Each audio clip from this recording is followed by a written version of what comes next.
try and accommodate as many questions as possible. Can you settle down? I think today is summer time, so people are really relaxing at home. But today is IPL match also, no? But anyway, people will come. Once again, good evening, ladies and gentlemen. Very warm welcome to another edition of our evening talk. And before I call upon the distinguished panel and the moderator, who is going to lead the conversation, let me briefly tell you what's happening in MMA next few days. One most important thing, tomorrow you will get at morning 9 o'clock IPL quiz. We are doing this IPL quiz before three finals. I think we have one more match is going to be held here. Sunday is the final. So we want to test your knowledge. You have been missing all MMA events and still watching IPL. Then let me check what you have really understood about IPL.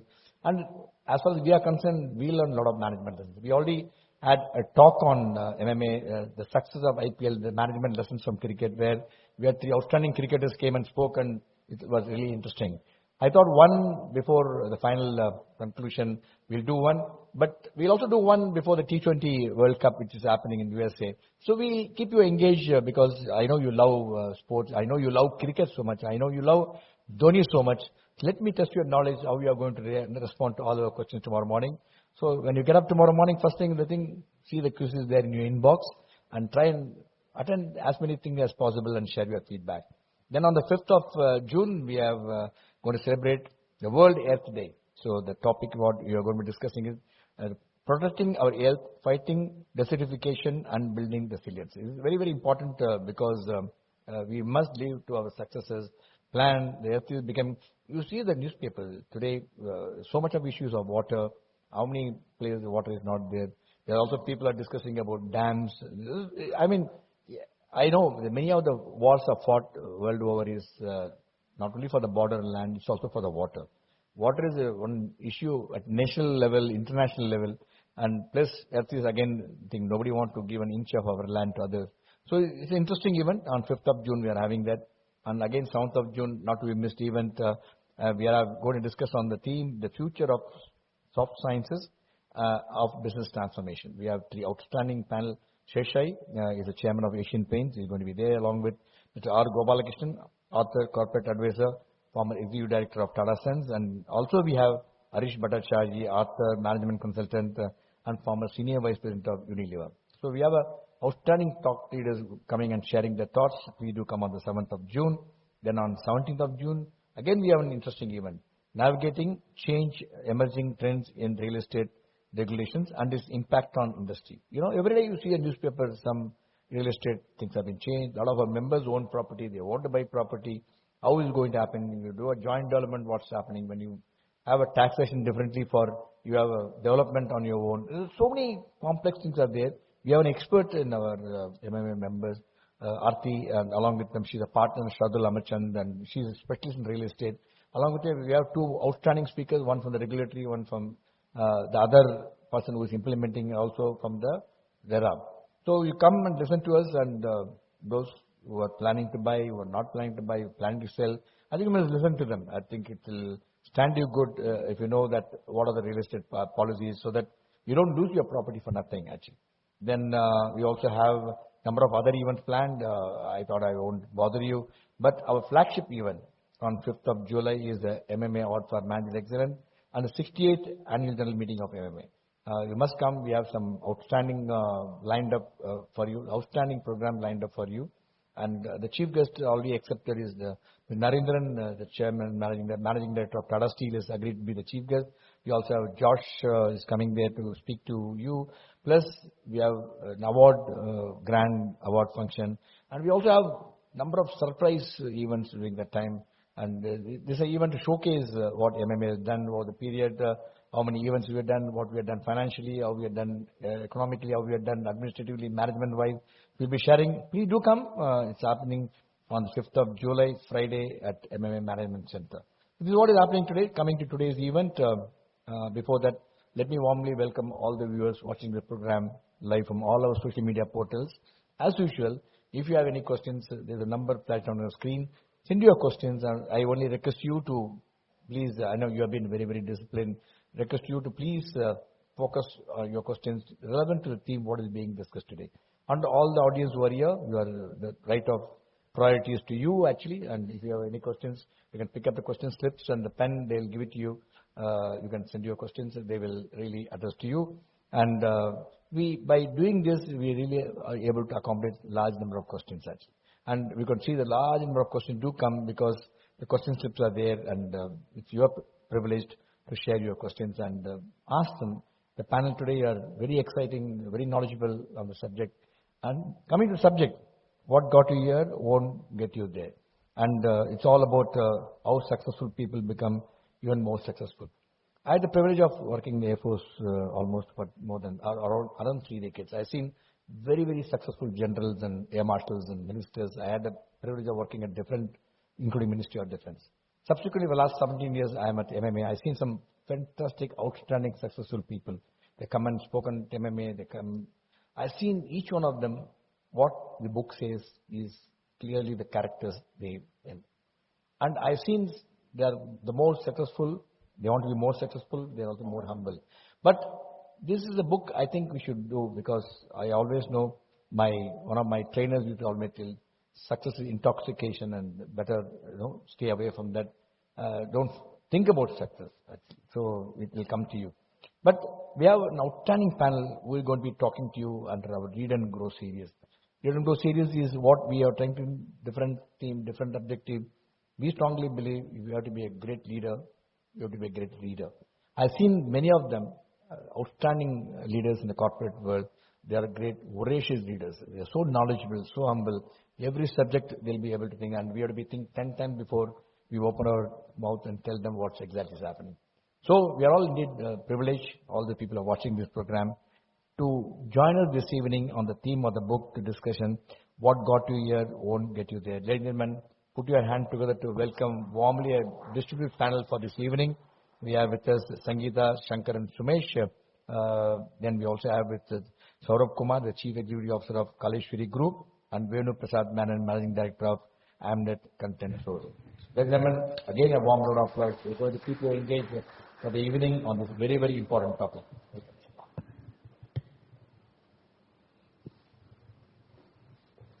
I'm also place on record my heartfelt thanks and sincere compliment to the wonderful team we have. We are blessed to have the outstanding people who plan and execute month after month some lovely books and lovely panel. And to lead the way is we have Sangeeta, Shankar and Sumesh. Along with him we also have two of them, two again outstanding leaders who do this month after month is we have Mr. Krishnamurti and Ram Prasad, who every month they join us and every month by turn they present this. And big round of applause to them because last 4 years without a fail we have been doing this month after month of this program. And we do this program mainly for the students to come and learn because today the learning habit, we got a fantastic library with 1.25 million ebooks and thousands of book. You'll be surprised sometime only I go inside and read the magazine. That's it. Hardly anybody goes and reads. How do we develop the habit of reading? We'll do everything in us to make sure that people come visit our library, take books, and I told my team that the people go read the books, nothing wrong. We don't bother. I said, we don't even care if somebody takes and I always tell them, if the book goes, don't even write up. At least somebody reads that book, no, if not here, at least somewhere. So that is our thought, and please do tell the people who are around you to come and attend program, read books. And before I hand over to Sangeeta, let me have the privilege of introducing our distinguished panel for this evening. Start with Sangeeta, Shankar and Sumesh, a former Chief Financial Officer, is now a business and leadership coach, speaker, author, with over 25 years of multinational corporate experience. She serves as an independent director on corporate boards, aiming to empower and elevate business leaders and teams. Sangeeta holds credentials as a chartered accountant, management accountant, and has completed executive education from Harvard Business School. She is also a credential coach from the International Coaching Federation and a TEDx speaker, global professional speaker, and best-selling author of books such as What is Finance, Get High, What is there for Mola, Where is the Mola? Ladies and gentlemen, very warm welcome to Sangeeta. And it's always a pleasure to have you with us, madam. We are eagerly looking forward to hearing your thoughts on this book. We also have Mr. Saurabh Kumar, the Chief Executive Officer of Kaleshwari Group. Saurabh is is an industry leader with over 2 decades of diverse experience spanning from FMCG, retail, real estate, aviation, logistics and infrastructure. With an engineering degree from Anna University and an MBA from IIM Mumbai, he has led various businesses, driving the group expansion into a modern retail and commercial real estate, and recognized for his thought leadership. Is also an actively engaged in policy advocacy, innovation initiatives, including automation of new tech adoption. Very warm welcome, Saurabh. It's a pleasure to have you this evening. We also have another panel joined this evening, Mr. Venu Prasad Menon. He is a managing director of Amnet Content Resource, bringing nearly 3 decades of expertise in content solution, leading global business and strategy. He drives innovation in AI, cloud infrastructure, analytics for the client spanning education, publishing, e-learning accessibility, and legal sectors. Passionate about simplifying, publishing, and facilitating digital transformation, man is dedicated to delivering certainly the value and content of ecosystem. Ladies and gentlemen, this is the profile of 3 out of 10 teachers what we have today, and as much as you, I am also eagerly looking forward to listening to them on this very, very important topic. Over to you.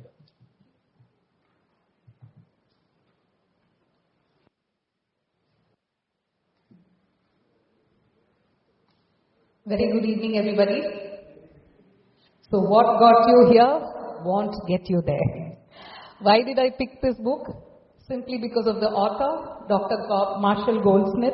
He's a renowned leadership guru, New York Times bestseller, and actually I have read this book a couple of years ago, and I thought it makes a great read to reread it again because it contains timeless leadership wisdom. And Dr. Marshall Goldsmith has also endorsed my book, one of my books, which is called Get High, How to Coach Yourself for High Performance in Your Work. And it has been a great pleasure to interact with such a wonderful person. The other reason is leadership is a topic that I'm very passionate about, and as a CFO turned business and leadership coach, I have observed one common thread amongst the corporate leaders I work with. Everybody says, you know what, I want to be a better leader.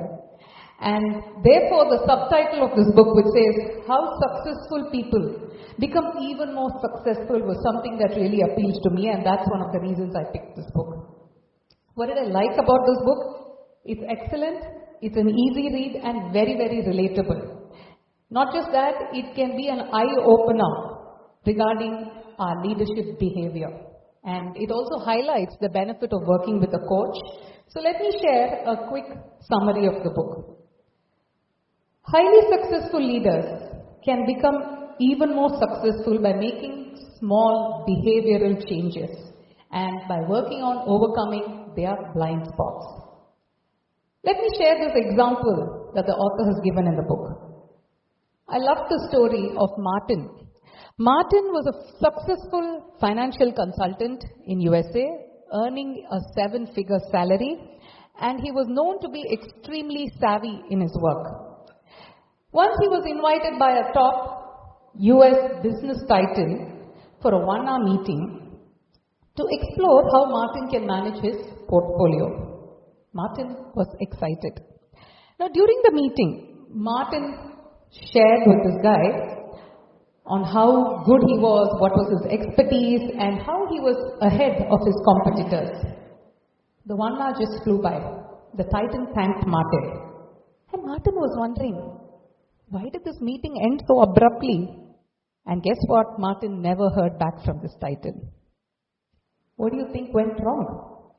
Martin never bothered to check with his potential client on what his financial goals were, nor about his risk appetite, or what was it that he was looking for in a portfolio manager.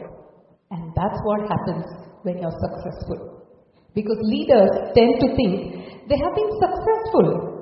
Why should I change? Because it's been working well. And that's what the author shares through this book.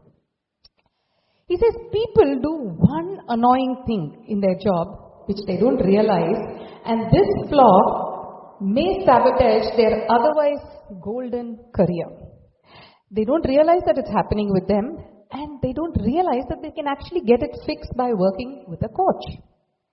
He says we delude ourselves by overestimating our contribution, taking credit, and conveniently ignoring the failures that we had. So he shares about the 4 beliefs which have actually helped us to become successful, but these beliefs may actually be holding us back in our quest to move forward. What are these 4? First one is, I have succeeded, right? So you tend to lean in the success of the past. The second one is, I can succeed. It's a belief that there's a link between what they have done already and how far they've come, but the author says this is delusional. The third is, I will succeed. He says it's a tendency to be extremely busy and therefore you land up overcommitting yourself. The fourth one is, I choose to succeed, where he talks about cognitive dissonance, which refers to the disconnect between what we believe in our minds and what we actually experience in reality. And he's given a very nice example. Probably you think one of your colleagues is a jerk, right? So whatever actions this colleague does, you will be using the filter of a jerk. And therefore, that is what the cognitive dissonance is about. However, he says, people will change their behavior if it can be demonstrated that it's going to be in their best interest and defined by their own values. How do you identify the motives behind the self-interest? He says it normally boils down to 4 things, which is money, power, status, and popularity. However, at a deeper and higher level, it could be things like leaving a legacy behind, being an inspiring role model, or creating a great company. Another very nice thing the book talks about is, we're also used to having a to-do list, right? He says, how about having a to-stop list? So an example he gives is, given the choice between becoming a nicer person or ceasing to be a jerk, which is easier? The latter, because it's nothing more than an act of omission. He says the higher you go, the more problems you have with your behavioral skills with people.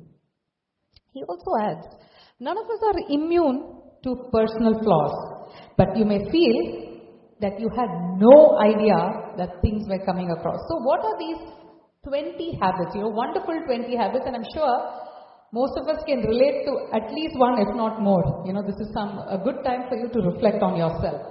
So the first habit he talks about is winning too much. He says it's a fine line of difference between being competitive and being overly competitive. He says we tend to argue too much, we are guilty of putting people down, ignoring people, etc. So he gives a lovely example of a father trying to win a casual sports game with his 9-year-old son. He also gives another example, we tend to fight with our spouse, right? I need to go to restaurant A, when the spouse says, no, let's go to restaurant B, and then finally you give in to the choice of your spouse, you go to the restaurant B, but guess what? The food is bad, it's overcrowded, and you really didn't like the food and stuff like that. So what do you do when you're having dinner? I told you not to come here, right? Many of us do that. So he says, all you just need to do is just shut up and have a good time. There's no need that, you need to go on harping about this. Do a cost-benefit analysis and you'll know the relationship with your partner is a lot more important than just winning trivial arguments. The second habit, adding too much value. He says it's a great idea, but we tend to do that, right, at work, because you're not letting the other person to share their views. By doing that, you may have improved the idea by 5%, but reduce the commitment of your team member by more than 50%. So make your people the winners and not by making yourself the winner. The third habit is passing judgments. People don't like to be critiqued. So instead of being judgmental, just say thank you. The fourth is making destructive comments. By making destructive comments, you're not adding any value. You may not remember, but the other person is always remembering this. So Marshall Goldsmith changed his habit. He talks about his example, where whenever he used to make a destructive comment, he made his staff members to charge him with a penalty. He also says, Would you tell your boss such destructive comments? Then why do you want to tell others that way? The fifth habit is starting a sentence with no, but, or however. When we do this, the message that we are giving the other person is, you know what, you're wrong. And irrespective of how you sugarcoat it, this is the message that actually lands in the other person, because you're no longer trying to communicate, you're only trying to win. It's a great idea what you've shared, but you know what? So that, he says, is the urge to be right. The sixth habit is about telling the world how smart we are. Yeah, I already know what you're saying, right? And by doing that, you're not only boasting yourself, but also you're insulting the person in front of you. And you're probably better off, not saying anything at all to them. Because being smart turns people on, but saying how smart you are can actually turn them off. The seventh habit is speaking when you're angry. Now, the emotional volatility is not the most reliable leadership tool, because what happens when a person is angry? They tend to be out of control. So, however great a leader may be, we tend to identify them and brand them with anger. So, stop speaking when you're angry. The eighth habit is negativity, or let me tell you why this won't work. When somebody comes with an idea, that's what you say, right? So these are people who can't say anything positive or complimentary. It's an unadulterated negativity in the disguise of being helpful. The ninth habit is withholding information. By doing this, we are actually deleting the value. Now, these people tend to think revealing information puts them at a disadvantage. It may even be unintentional because we are too busy, we may tend to forget, or we delegate to people without teaching them how to do it. So the way to overcome this is just start to share information. The 10th habit is failing to give proper recognition. Successful people become great leaders when they learn to shift the focus from themselves to others. The 11th habit is claiming credit when we don't deserve. Now, how would you feel if you didn't get the credit that you deserved? It's similar for others as well. The next one is making excuses. He says there's no excuse for making excuses. Because if we can stop making excuses, we can just get better at anything that we do. The next one is clinging to the past, where we blame other people as an excuse for our own failure. So stop blaming others for the choices that you have made. The 14th one is playing favorites. Now, leaders tend to say they discourage sucking up. But why does this happen at the workplace? So he relates it very well to say, if you're getting home and you have a family to welcome you and also a dog, who would you go to more, right? The dog, invariably. So he gives that as a nice analogy. The 15th habit is refusing to express regret. Can't you just say, I'm sorry? Because if you can't apologize, it's as good as saying, you know what? I don't care about you. And by saying sorry, you can actually turn your enemies into your partners. 16th habit is not listening. Because when we fail to listen, we are sending the message that I don't care about you, I don't understand you, you are wrong, you're stupid, you're just wasting my time. Or it could be all of these. The 17th is failing to express gratitude. Just say thank you. 18th is punishing the messenger. When someone gives us something that has a huge potential benefit and it costs us nothing, what do? Just say thank you. 19th is passing the buck, blaming others for our own mistakes. It arises with the need that I need to be perfect, and therefore dumping the mistake on somebody else. And the last habit he talks about is an excessive need to be me. That is, not giving any positive recognition to their staff. Just saying that you've done a job very well, it's going to make people feel better. So he says, less of me and more of them is the success formula. As a bonus, he also talks about the 21st habit, which is goal obsession. He says by itself, it's not a flaw, but it can be the root cause of annoying behavior because it turns us into someone whom we shouldn't be. We are very nice to people who help us achieve the goals, so we hog the limelight and take all the credit. Then he moves on to talking about feedback. We all need feedback to see where we are and where we need to go so that we can measure our progress, and 360 feedback is an excellent tool for that.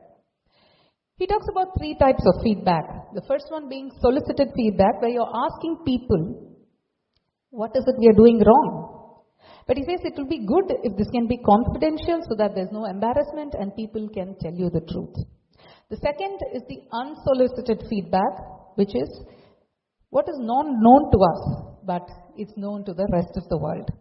And the third one is the observational feedback, which is the best of its sorts, because he says you can do it yourself by observing how other people are, commenting about you, what sort of behavior they're displaying, and then listening to your own pseudo self-depreciating comments, looking homeward, that is to see how your behavior is at home.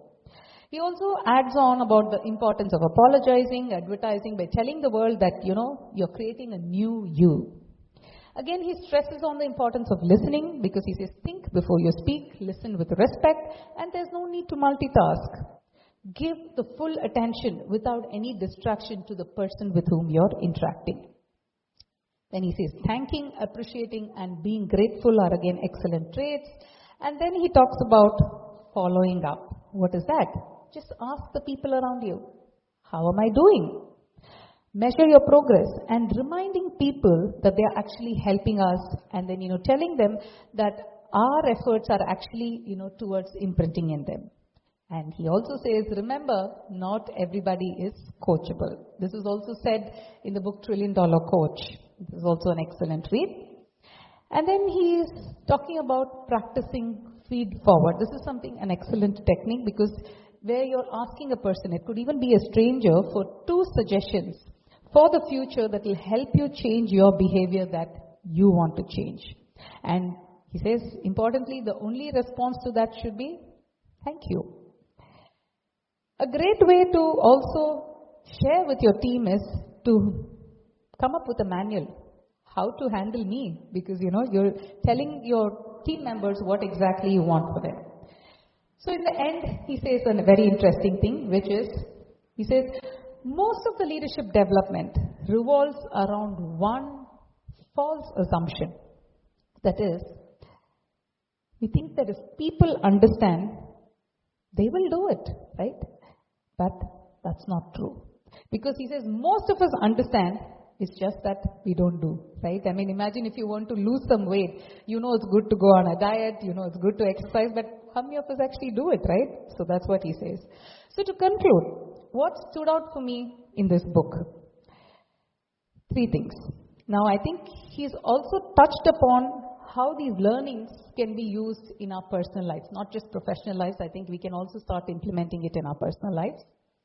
The second is he talks about how he managed to overcome some of the flaws that, those habits that he's mentioned about. And the third thing is, I think this book can be a periodic refresher on behavioral self-assessment, right? So it will be good if you can reflect on those habits and, the other tidbits that the author has shared, and periodically have a tab on yourself, because you know yourself the best. So with that, I would conclude the summary, but now let's hear from the expert speakers on, what their thoughts are on the book and, what they found valuable, right?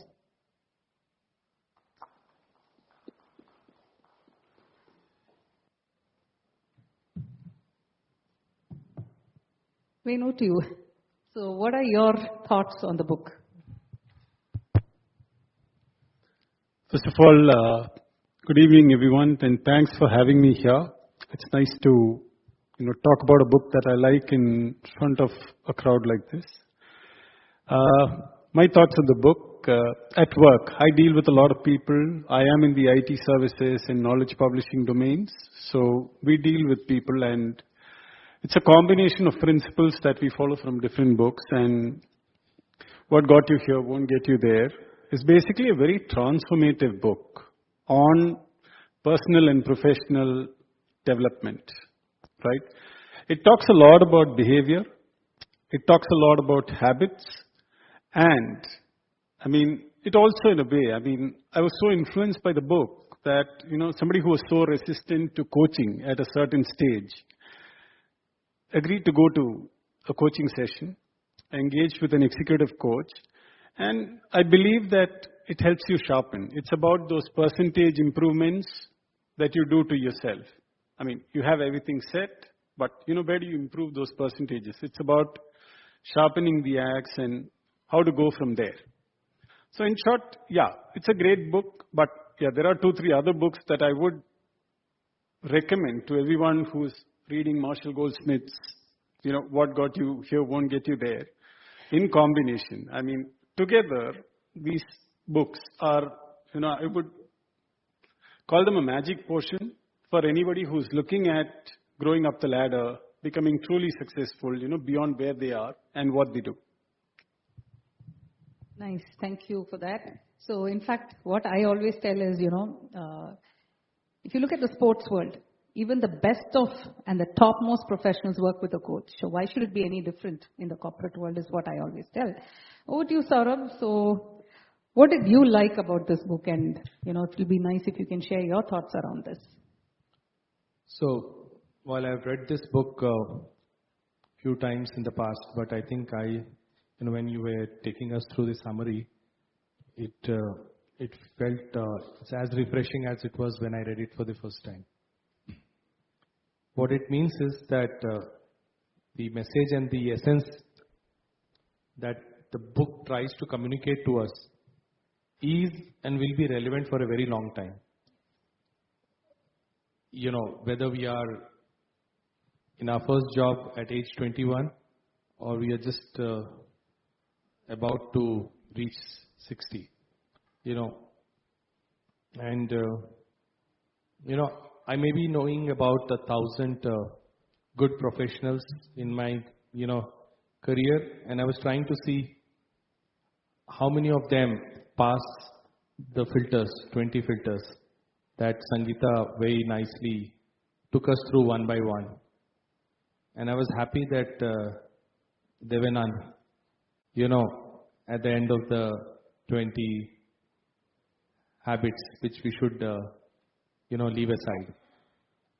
So, what I'm trying to communicate is that, you have organizations who have stayed for decades, 5 decades, 7 decades. You have organizations who have been most successful organizations. You read books, you will hear about organizations which are eternally successful, by virtue of it, by virtue of their management philosophies. But they are yet to excel in many of these. Even today, the best and the average, the Indian and the MNC organization still tend to, look success from a lens of what numbers and goals speak. And you'll be surprised that almost 2/3 of the organization have measures or KRA which may not be,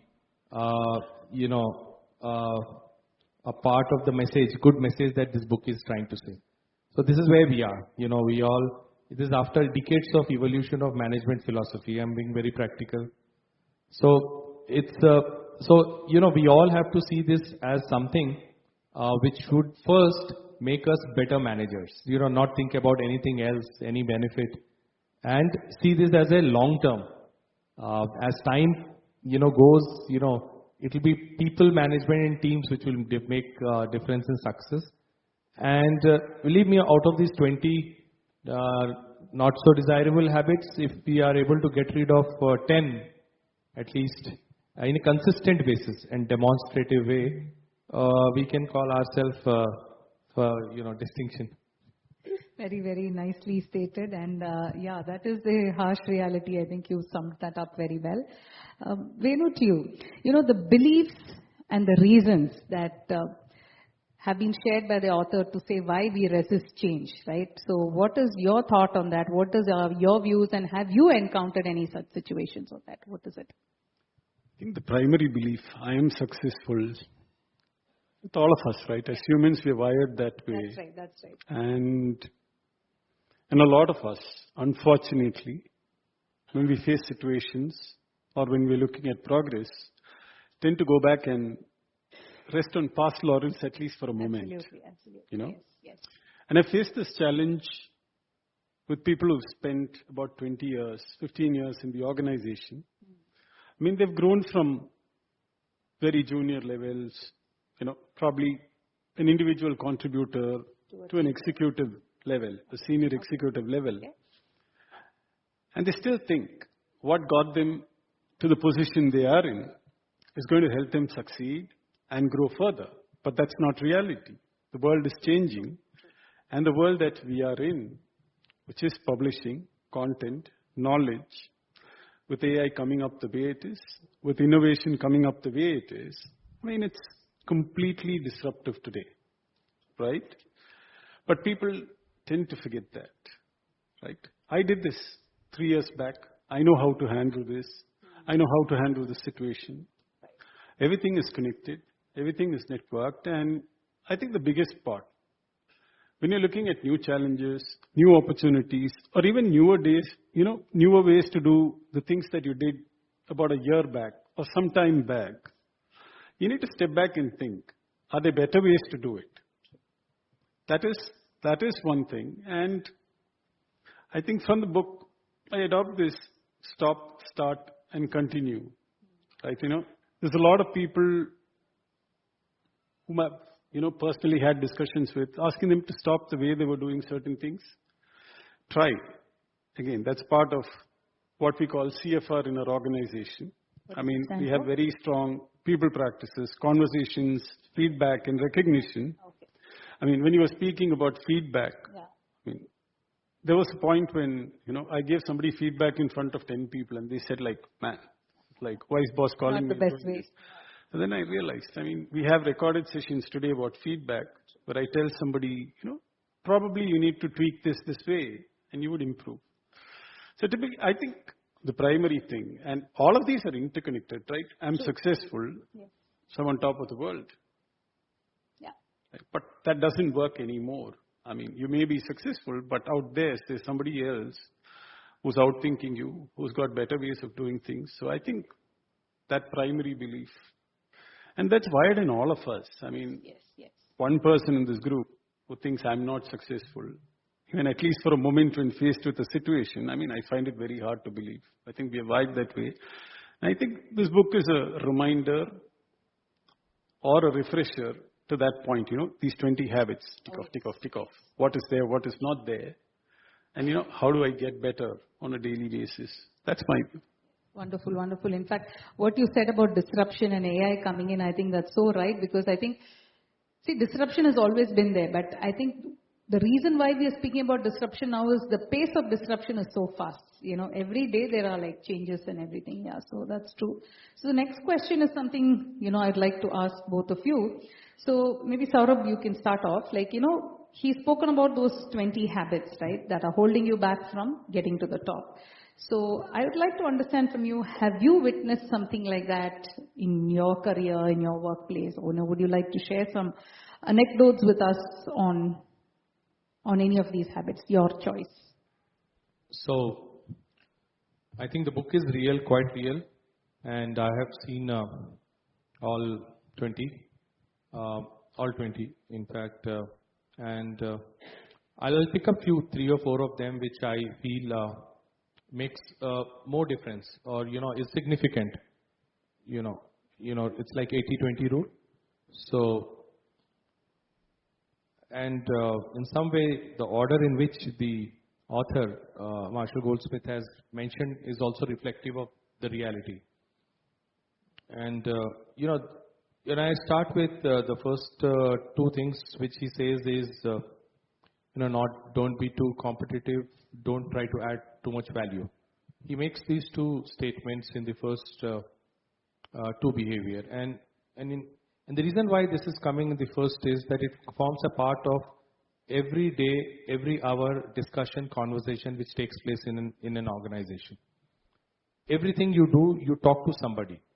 You do meetings, you delegate, you have brainstorming sessions, you allocate responsibilities, you discuss problems, you find solutions, you tell your vendors.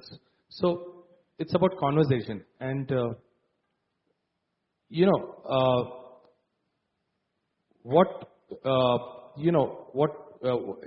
an example,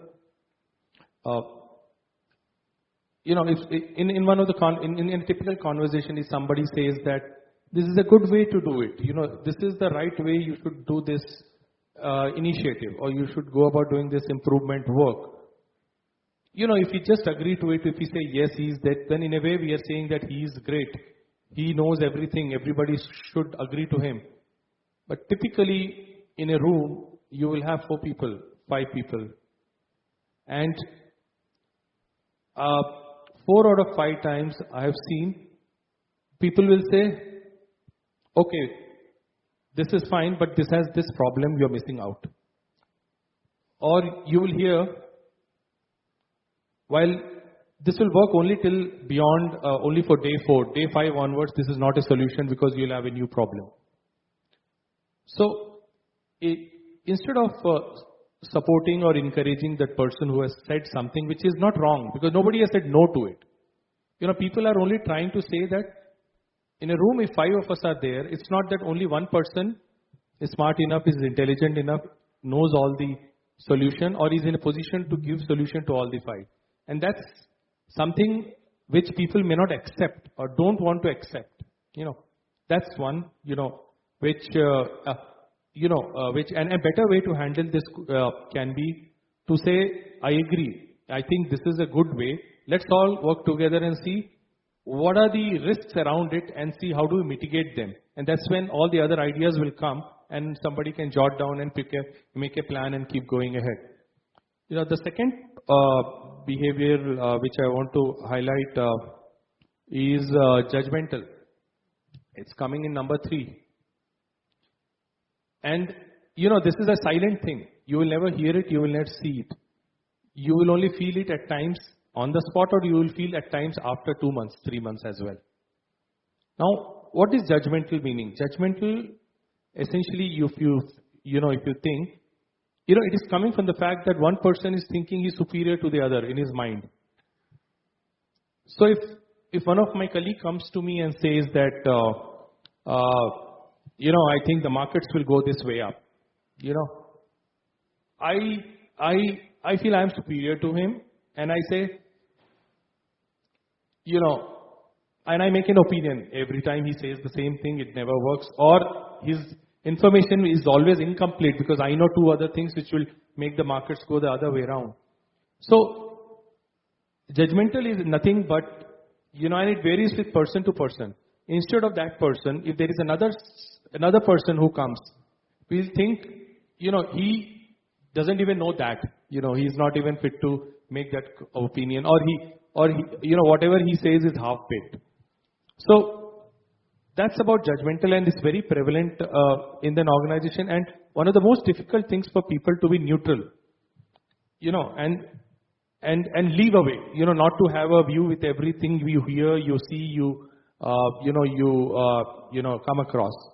That's one, and I gave you anecdotes. And third thing which I want to highlight is about, negativity. Now, why I'm talking about negativity is, it's one of the most powerful thing which impacts others. It's not about the same individual who talks about it.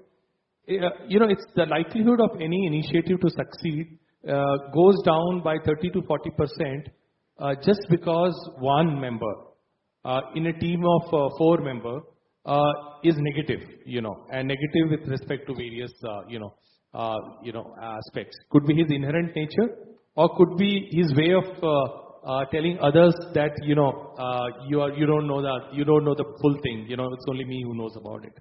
So I think these are the three things, Sangeeta, I thought I should put across, you. which are more Yes, prominent. yes, the top three. Yes, okay. Thanks for sharing that. Venu, what are your thoughts around this?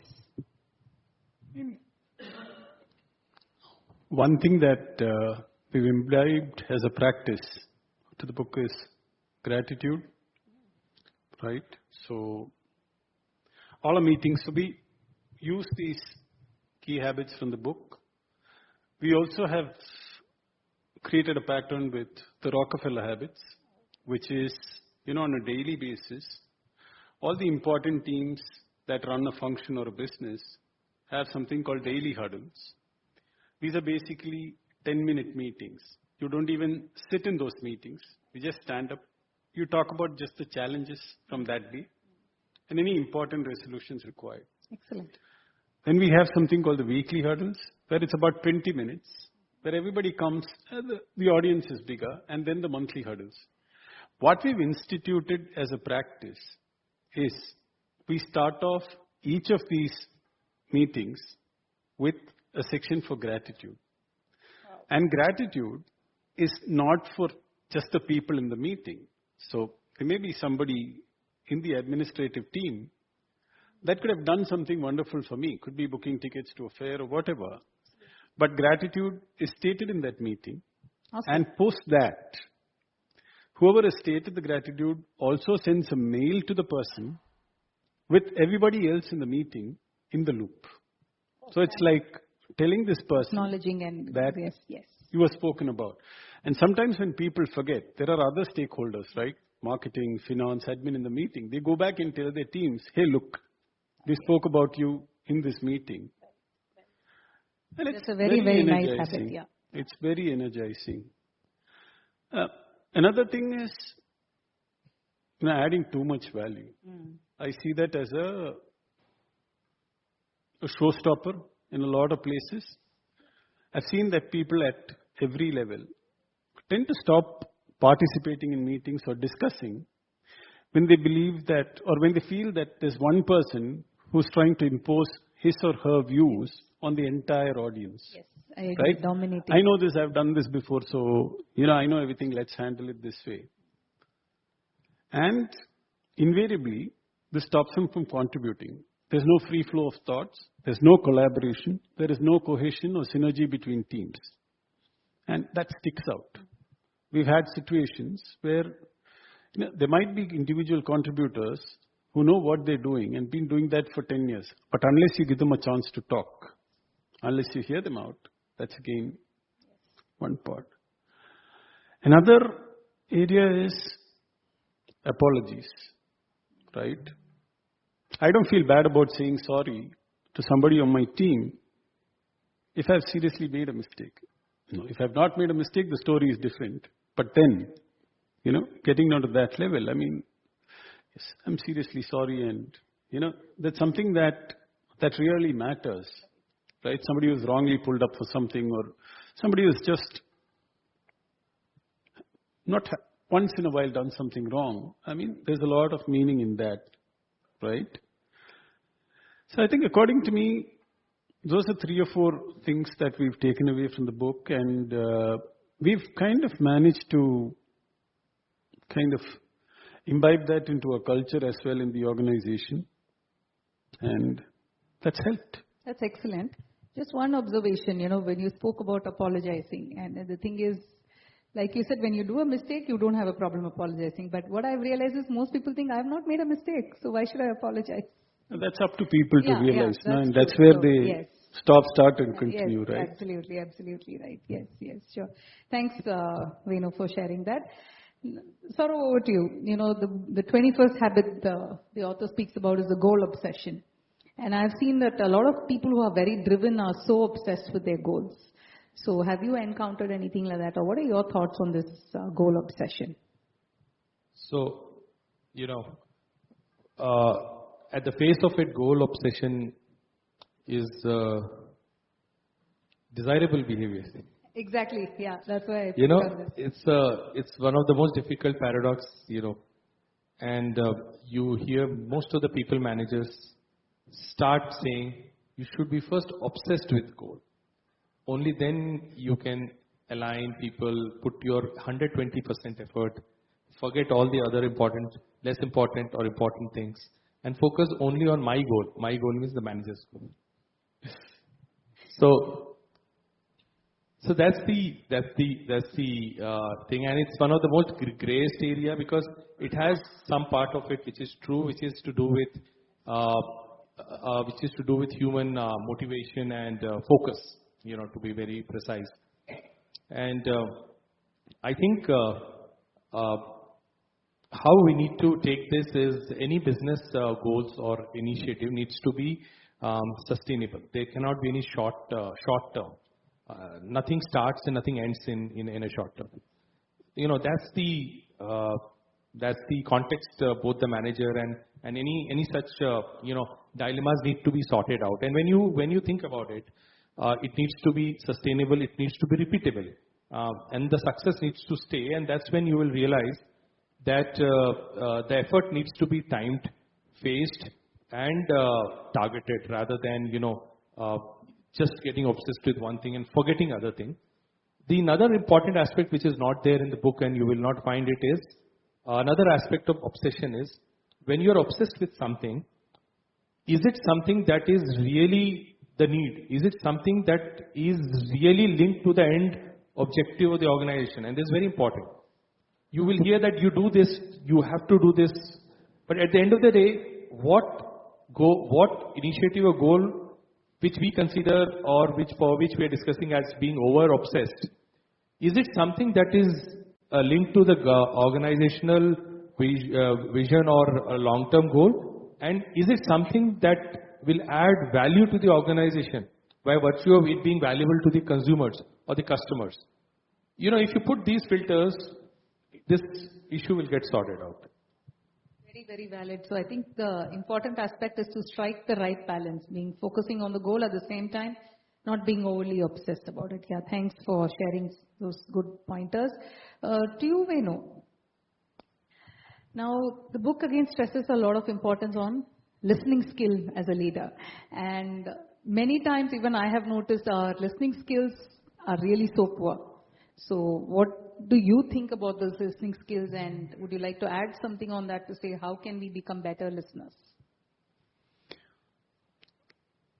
Becoming better is to, that's for each one to handle, but listening, it's very critical. I mean, as we sit here and talk, so like Saurabh just spoke about obsession, right? For us, one of our principles is customer obsession. Okay. So that's the way, that's the difference in how we approach things, right? And it's our first principle, right? And I would also like to believe that that principle has helped us serve our clients the way we serve them for the last 25 years. We're a 25-year-old company and we work with the Microsoft, the Amazon, and there, I think we have about 1,500 people. I'm sure you can talk to any one of those 1,500 people about all the principles. We have 12. They would not know all of the 12, but customer obsession, yes. And the way they treat customers. So for some people, it's hammered in. Yeah, I agree to that. It's hammered in. But a lot of people from middle management and above, it's a part of their lives. I mean, the customer is front, right, and center of their lives, right? That's one thing. And coming back to listening, you learn a lot by listening. A simple example is I'm listening to both of you sitting here, and I'm definitely learning a lot of perspectives, right? And there are many times in sessions like this way back, when somebody is talking, right? Your mind is already racing and thinking of what your response should be. Yeah. Or, how much more do I know than this person? Start scribbling down and all that. And in that eagerness or that hurry to kind of form your own conclusions or thoughts, you tend to drop the ball somewhere, right? Listening is very critical, and we learn that a lot of ways in the way we work, in terms of innovation they talk about, right? Innovation is never top down. Innovation happens at the edges. Unless you listen to your operators, you don't know where to innovate because they're handling stuff on a daily basis. And probably if you talk to them, you need to have a different level of patience to sit and listen. They will start off with this nut works this way, this bolt works this way, and then build up from there, right? Listening is very critical. I mean, both from a professional and personal perspective. There are times when your teams, there are emotional sensitivities, I delayed on time. It could be a personal reason or a professional reason. If you lend a ear, not only do you understand the challenge, but you're also able to think and resolve it. In all the while, also making the person understand that you're there and you're listening. And it means a lot. Absolutely. If you listen to somebody for 5 minutes or 10 minutes, that means the person is important. And you're giving that person an amount of time from your 24 hours. That's big. That's my view. Yes, absolutely. And I think to also add on what appears to me is like you're showing your empathy towards that person and the situation, which is again a great leadership trait. Thanks for that, Venu. Saurabh, I think the last question before we take the questions from the members is, what is your opinion on practicing feed forward? Because, I think that's a very nice tool that people can resort to. What is your take on that? So, feed forward, I see feed forward replacing feedback, in times to come, because we're moving into an era where the communication needs to be smooth and effective as possible. I think many times when I need to take feedback or I need to give feedback, I use the approach of feed forward, which essentially means that we don't talk about the lacunas, we don't talk about the negative aspects which we observe or we want, which we know it's in us or we want somebody to get rid of. And we speak about, okay, if we need to work and improve upon a particular area or aspect, what do we need to do? What do we need to do? For example, suppose somebody has given me feedback that, I don't listen, then probably a better mechanism of feed forward would be I call upon my team and have an open discussion in terms of, take up any subject where people say Saurabh doesn't listen on this subject. And I open up that subject and I say that if together we need to work and improve upon it, what can you do? What can I do to support you? And that's when things come up indirectly as to what I need to do, instead of just asking a direct feedback. And if I ask a direct feedback, I may not get what I want to do. On the contrary, if I want to give a feedback to somebody and I say that I think you are, you're weak in that, you're weak in, putting up a proper presentation, or you're weak in, working on Excel. The better way to say is to link it to a business context and say, I think in our business we need to be good at understanding the business model and the implication. There are a couple of good places where we can learn and have the team, capability improve. Oh, what do you say? And it opens up and he says, yes, why not? That's the, good thing and an evolving thing about feed forward.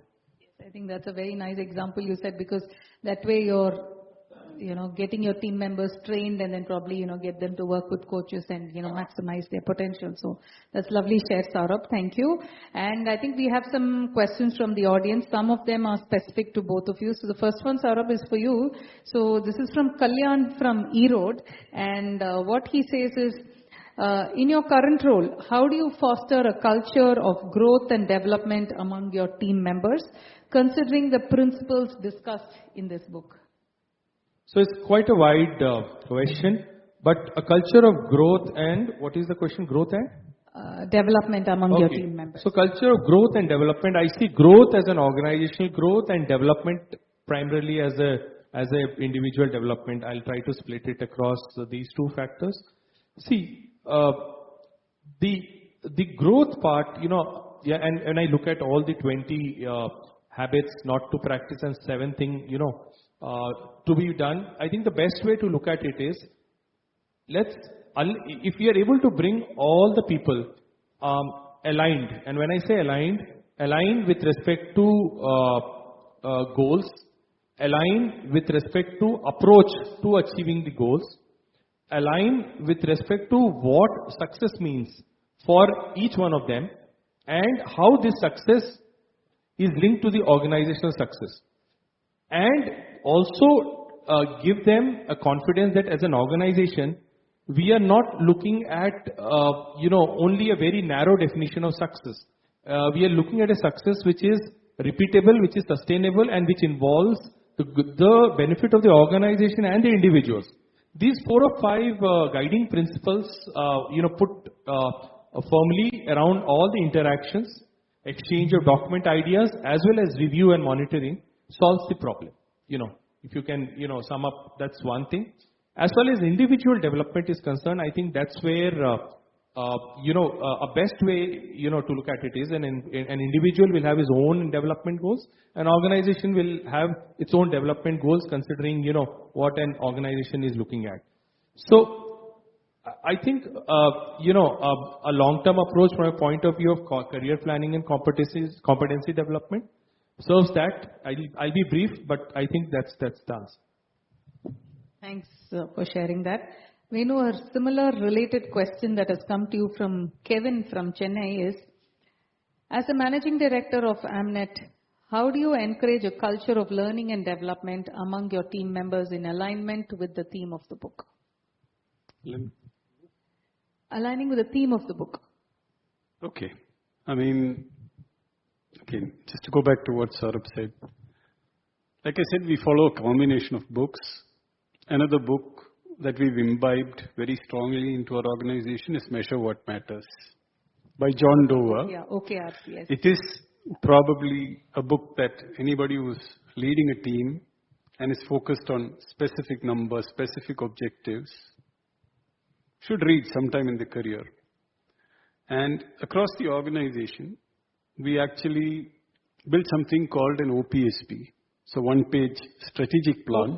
OPSP, one-page strategic plan. Okay. It's in line with what Stanford does, where is a clear-cut division on all the parameters that influence your organization. Employees, shareholders, innovation, different trends, where you want to build areas. Because for shareholders, it's MPS, market value, and all that. For employees, learning and development, employee engagement programs, and all of that. And they call it one page, but it's a left and right. So on the left side is the principles of the organization, your key thrusts for the next 3 years, your key initiatives for the next year, your goal. Wow. And the right side is the individuals. So if I'm filling the OPSP,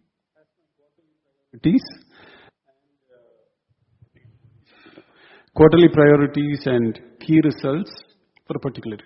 And even for the quarterly number, there is something called theme of. There is a section for rewards and recognition and learning and development. So internally in our organization, for people at individual contributor levels up to a certain level, there is a fund that is allocated where they can actually go and choose any course that they want to do and come back and submit it for reimbursement. If it's a certification, it doesn't matter if it's relevant to what they're doing at work or irrelevant. If they're going to use the money to study for themselves, we're happy to reimburse it. And middle manager and above, we have coaches working with, so every year in our budget, we have a provision for 4 or 5 people at that level to take up coaching because we think it's necessary. Definitely. The middle managers are people who grow into senior management and executive management. We think it's necessary. And we invest on them. We also send them to leadership seminars run by various foundations. Senior manager and above, we have a panel of executive coaches that we work with. And that's, like I said in the first part, it's a lot more of sharpening. We do something called the Hogan assessment. Oh, yes. Yeah. just to understand where somebody is. A Hogan assessment, for people who don't know, is a reflection of who you are. I mean, you may believe that you are XYZ, you have such qualities, such traits, but a Hogan is a mirror reflection of you. And at times, some people that we send for the Hogan have figured out that who they are and what they are according to their attributes and characteristics, it's completely contrary, completely the opposite sides. And they've come back and told me, good, you asked me to do this. I don't believe that I'm this, but when I think I'm this. Blind spots, yeah. So it's not just one plan, according to me. It's a combination. All the while, ensuring that it's also developmental to the organization. The organization has a learning and development roadmap across the year. The organization follows its own trends in terms of principles, purpose. There are sessions that happen. There are specific technical training sessions that happen. But at people levels, everybody, a course, get certified, come back and get it reimbursed. That's how we do it. Wonderful initiative. So I think that answers pretty well. Then there is a question from Kavita from Nellore. It's a general one. It says, how can individuals navigate the challenges of changing behaviors or habits, especially those ingrained over time? Any tips to overcome this impact? So what I would like to share is, firstly start off with getting feedback. The book speaks about 3 kinds of feedback: solicited, unsolicited, and observational feedback. And then create the awareness in you. Assess yourself whether you want to really change this behavior, what sort of change you want to bring about and how it will impact your end result. So I think that is the path you need to take, Kavita. One more question for you, Venu, here. It says, how do you foster a collaborative environment that encourages open communication and constructive feedback among your globally distributed teams? Pavitra from Chennai is the one asking this. So like I said, the Rockefeller habits, point number 1. So we have the daily huddles for the leadership teams in the evening, so that teams from the US can also participate. Employee engagement again, with the advent of virtual medium. It's very easy to run engagement events virtually. Yes. And, that's one area. And in terms of building collaboration, we have 5 different functions in the business. All of these come together for, the Great Place to Work events, principles, purpose, and all those events. And there is a meeting. And we also have it's called the buddy system. When somebody joins one part of the business, there is somebody who's assigned as a buddy for this person from a part of the business. So that's something that's helped. And as a leader, I've also instituted an exercise. It's not in any book. It's called the power of 2, where my immediate reports, second line, we pair them into groups of 2, and we give them a specific span of time to learn about the other person. Likes, dislikes, favorites, preferences, all of that. How does that help? Yeah. And I realized that it's worked. I mean, I don't know whether it will give me I believe it will give me outcomes in business. If not that, at least 2 people who are fighting with each other, like cats and dogs, now know each other, and I empathize with the other person's pain, right? So somebody is not able to attend calls at 6 o'clock. Could be because she's got a baby at home. But unless it's known, how? So I think that's helped. I don't know whether it's going to give me any outcomes. I believe it will in the long run. Wonderful. Nice, lovely initiative. Thank you. Saurabh, probably you can answer this. This is from Priyanka from Bangalore, and she says, you spoke about the importance of building strong relationships and networks. How can individuals foster meaningful connections in today's fast-paced world? So I think the fast-paced world has also equally number of avenues for you to network and build your relationship. I think, building relationship is also about one own self. What's their behavioral trait?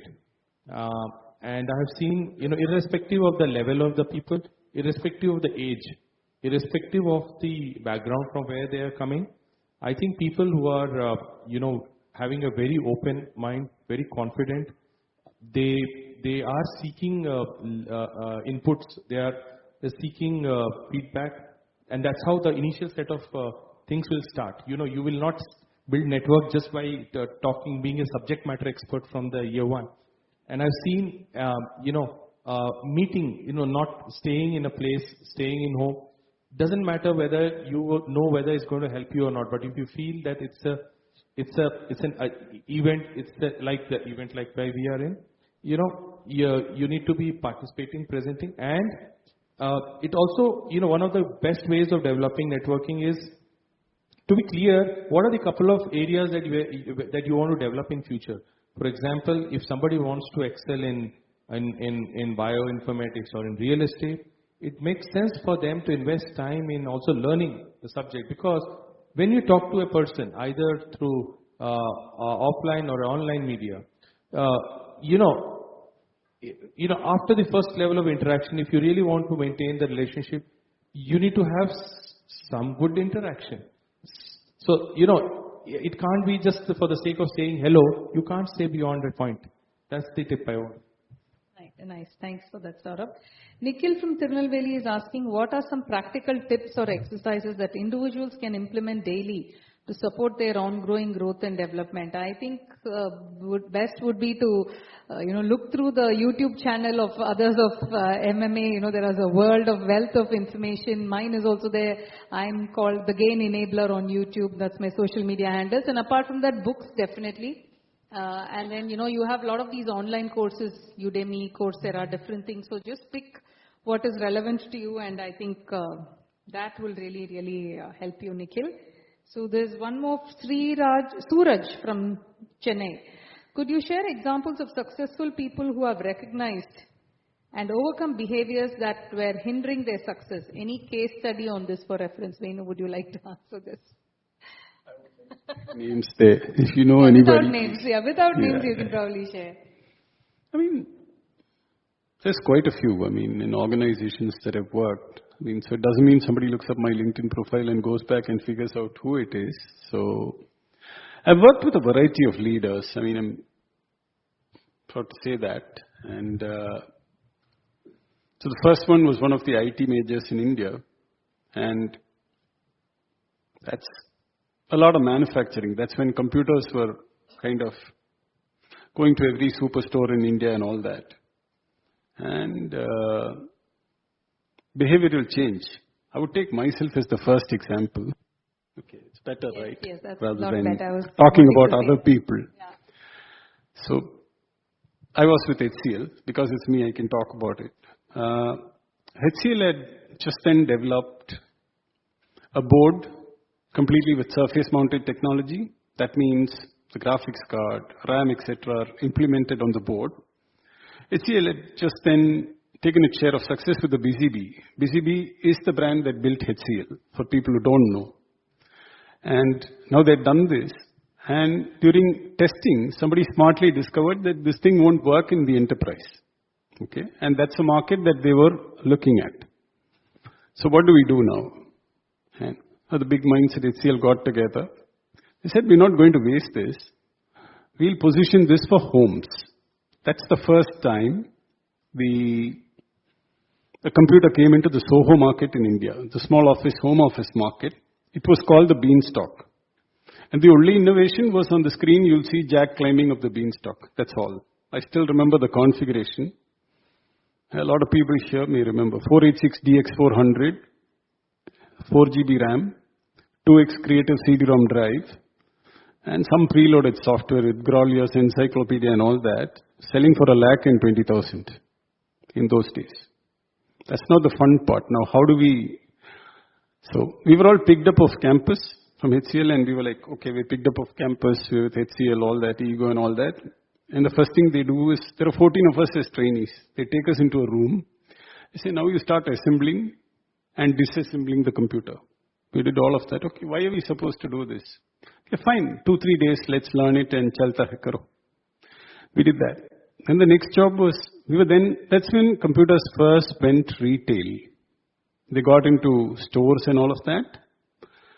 And my program manager told me, like, Venu, hey, look, you have to go stand outside a store and count the number of people coming in and going out.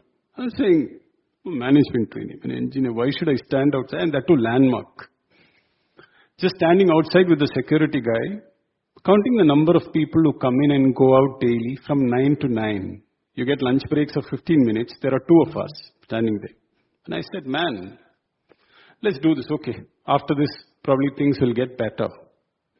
And the next part was, we set up counters inside Landmark. Okay. And Landmark, you have no offense to people at Landmark who worked at Landmark then. But counter executives and people like that were people who had just finished their 10th and 11th standard and all, and standing there. Hey man, you computer guy, engineer, what are you doing here? Just show me this, show me that. And they were kids, 2 years, 4 years, who will come and say, uncle, please show me this. I want to see Jack climbing up the beanstalk. And the machine being the machine it is, will hang in 2 seconds. And this kid will start crying. And the father will come, what is this? You're not able to show this guy this. And it's a lesson in humility. And I thought, okay, man, I'm this and that. And one day I got frustrated. Because I'm going to quit this. I don't want to stand in Landmark and do this. I called my group manager. Okay. Here's the fun part. Big learning. His name is Gopal. And Gopal was one of those IAM candidates. Okay. IAM Lucknow at that time. And I called Gopal. Gopal, this is not working out. I want to quit today. And Gopal says, Venu, you got a windfall. You are in Landmark. You get to see kids. You get to see girls in the nearby colleges and all. And you get to stand in AC. I am standing at Vivek & Co in Mylapore, where somebody who is going to buy a mixer grinder or a washing machine is coming and asking me, what is this thing? Show it to me. And wants to play games. Then I realized, where you are and what you are doesn't matter. This guy who is managing, supposed to be managing 20 of us, or the 14 of us who are at these booths, and I'm IMA, I am L. If I start thinking this way, what happens to the overall objective? So I think one lesson I learned at that point, and I'd given up, was, it doesn't matter where you are and who you are, but if you need to learn, you need to learn. If you need to change, you need to change. And that was a big lesson for me. And the other one was when I took up coaching. There's this feeling over a period of time that, okay, I know everything. Where will I improve? What will I improve? There's somebody in the organization, one of our board members said, why don't you take up coaching? And today, honestly, I tell you, I feel so satisfied that I took up coaching and I'm trying to improve on those percentages. Finer margins actually matter when you grow. It's the finer margins that matter. You know everything, but can I improve by 1 or 2% here is what matters. So I'm one example of somebody who's changed quite a bit. Amazing, amazing, yes. In fact, Venu and I have been, we go a long way back. We've been classmates from first standard, so I do see the transformation as well, yes. And thanks for validating about the coaching. That was really, really good to hear. Do we have time for one last question? Okay, fine. I think, there were a few more questions, but that's okay. We can take it offline. So thank you very much for being wonderful audience. Over to Group Captain. Thank you so much. I think fascinating evening. I can assure you, each one of you, what got you here, you'll be very successful because you are here. And thanks, Saurav and Man, and as usual, Sangeeta, brilliant.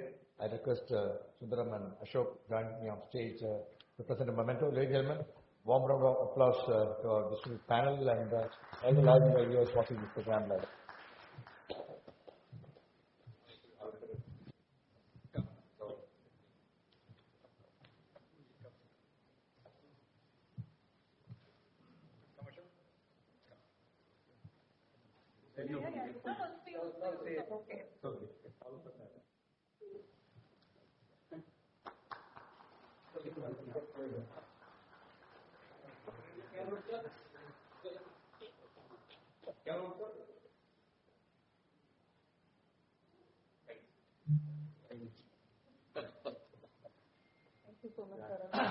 Thank you, ladies and gentlemen. I think over 480 people are watching live, and see you till we meet again. Bye-bye.